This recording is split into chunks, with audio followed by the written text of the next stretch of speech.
Em 2024, um grupo de cientistas publicou um estudo na revista Nature Astronomy. O estudo analisou 13 anos de dados da missão Cassini e concluiu que Mimas, a pequena lua de Saturno que por décadas foi considerada um bloco de gelo morto, tem um oceano global de água líquida escondido sob sua superfície. Essa descoberta não foi uma surpresa agradável. Foi uma lição de humildade para a ciência planetária, porque os cientistas não tinham simplesmente ignorado Mimas. Eles tinham estudado Mimas. Eles tinham evidências sólidas. Eles tinham modelos matemáticos. Eles tinham argumentos lógicos impecáveis. E cada um desses argumentos estava errado. Este vídeo não é sobre Mimas. É sobre como a ciência constrói certezas. E sobre o que acontece quando a realidade decide que essas certezas não interessam.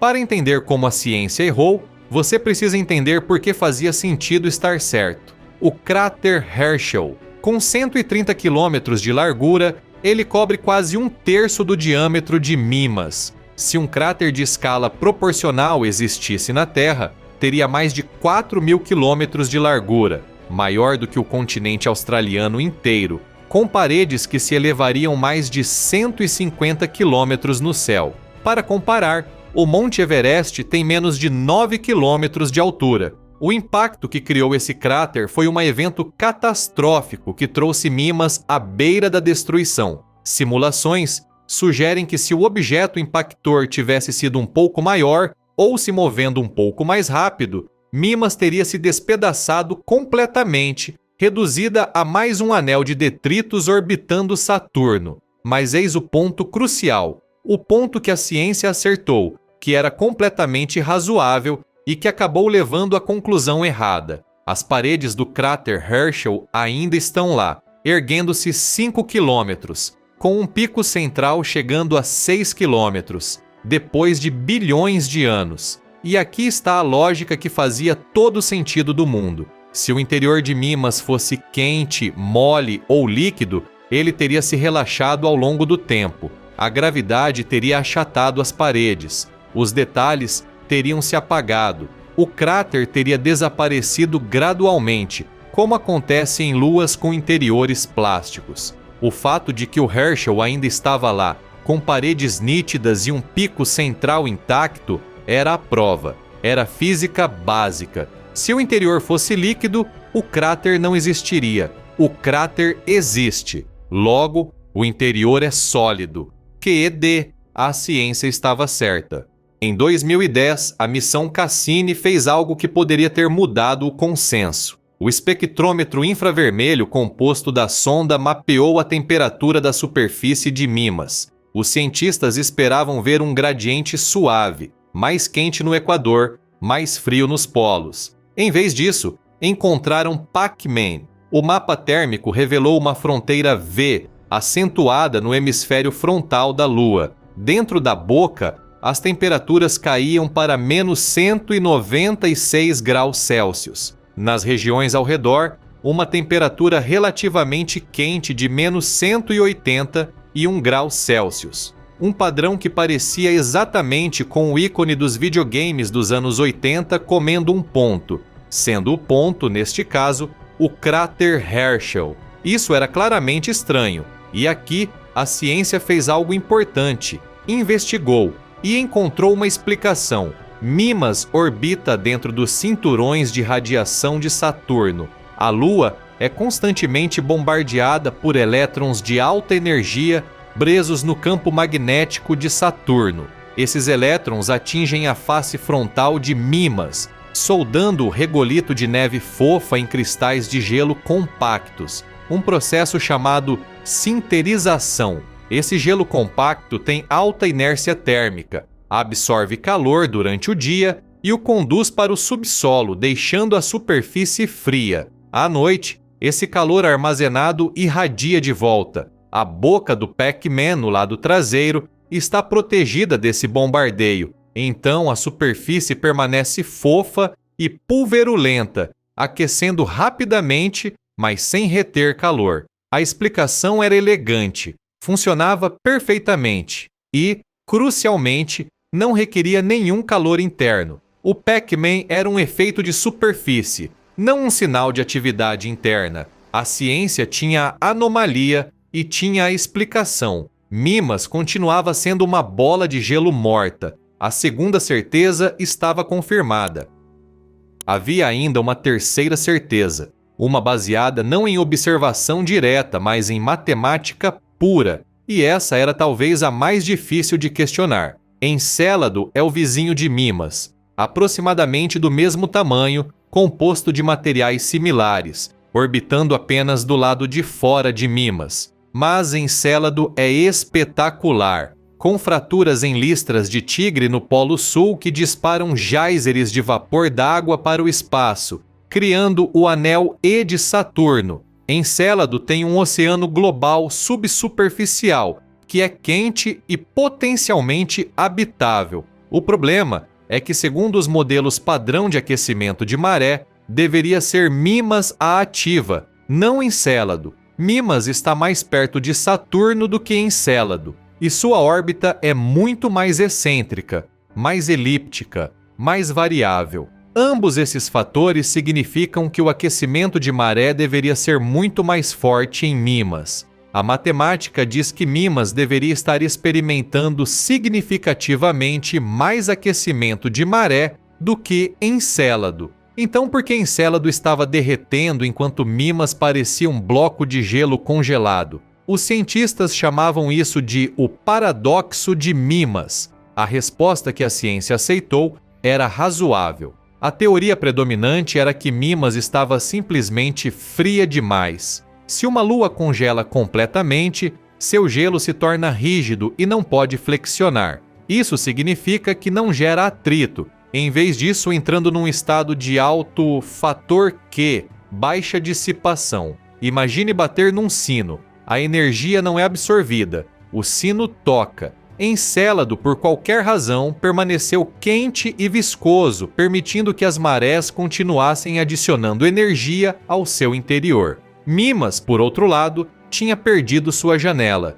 congelou cedo e permaneceu congelada. A terceira certeza estava firmemente estabelecida. Mimas não tinha calor interno suficiente para ter um oceano.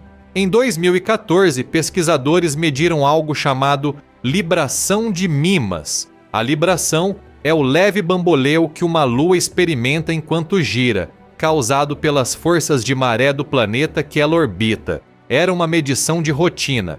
Esperavam confirmar o que já sabiam. O bamboleio de Mimas era quase 2 vezes maior do que deveria ser para um corpo sólido. 2 vezes. Isso não era uma leve discrepância. Era um sinal claro de que algo estava muito errado com o modelo. Havia 2 possibilidades. Ou Mimas tinha um núcleo estranhamente deformado, alongado como uma bola de rugby, ou sua casca de gelo estava fisicamente desconectada de seu núcleo, deslizando sobre uma camada líquida. A maioria dos cientistas apostou na bola de rugby. Um oceano simplesmente não fazia sentido dada a crosta antiga e espessa. A lógica de apostar na bola de rugby era sólida. A casca de Mimas era presumivelmente antiga e espessa, construída ao longo de bilhões de anos. O cráter Herschel provava isso. Um oceano sob uma crosta tão antiga teria gerado estresses que teriam rachaduras e geysers, exatamente como Encélado,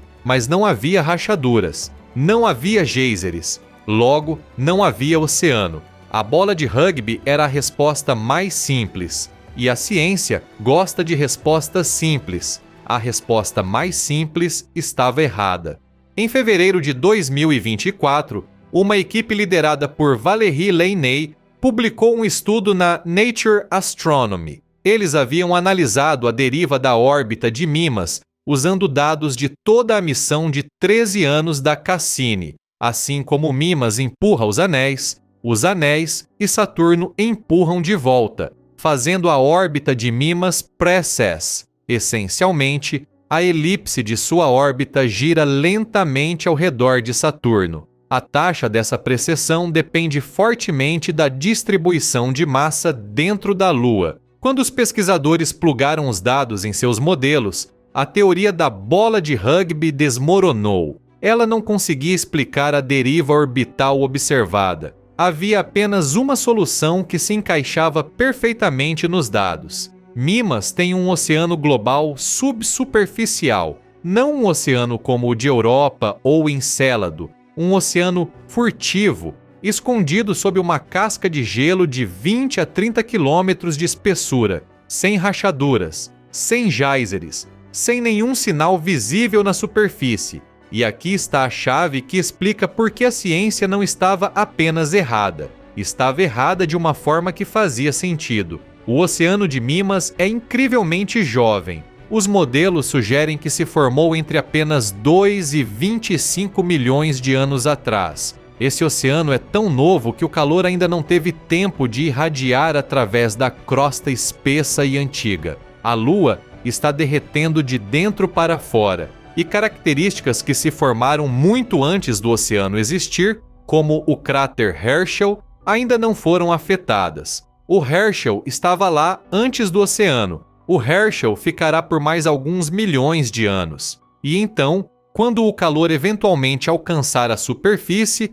a crosta vai rachar e Mimas vai começar a disparar seus próprios geysers no céu saturniano. Então voltemos ao início. A ciência estava certa que o cráter Herschel provava uma crosta rígida e espessa. Estava certa. O Pac-Man térmico era um efeito de superfície sem calor interno. Estava certa. A matemática de aquecimento de maré sugeria que Mimas deveria ter perdido sua janela de atividade. Estava certa. E a conclusão que emergiu de todas essas certezas corretas era completamente errada. Porque havia uma variável que ninguém havia considerado. O Oceano de Mimas não tem bilhões de anos. Tem no máximo 25 milhões. É tão novo que todas as evidências da crosta antiga ainda estão intactas. A ciência construiu um modelo perfeito para um oceano antigo. E Mimas tem um oceano jovem. Isso tem implicações enormes. Se Mimas, uma lua que parecia absolutamente morta, que tinha toda a evidência a favor de ser um bloco de gelo sólido, pode esconder um oceano global de apenas 25 milhões de anos. O que isso diz sobre todas as outras luas que consideramos mortas? O que está escondido sob a superfície de Ariel, Umbriel, Titânia, Oberon, as luas de Urano que nunca tivemos uma sonda a observar de perto? Mimas nos ensinou algo que vai além de planetologia. Nos ensinou que a ciência não erra por descuido, erra por elegância. Constrói modelos que explicam perfeitamente o que vê, e às vezes o que vê é a superfície de uma verdade que está escondida embaixo. A lição não é desconfiar da ciência, é entender como ela funciona. Modelos são o melhor mapa que temos da realidade, mas mapas não são o território. E Mimas é um lembrete de que o território sempre vai surpreender o mapa. Se este vídeo mudou a forma como você pensa sobre certezas, compartilhe com alguém. Inscreva-se para um novo vídeo toda semana. Até a próxima!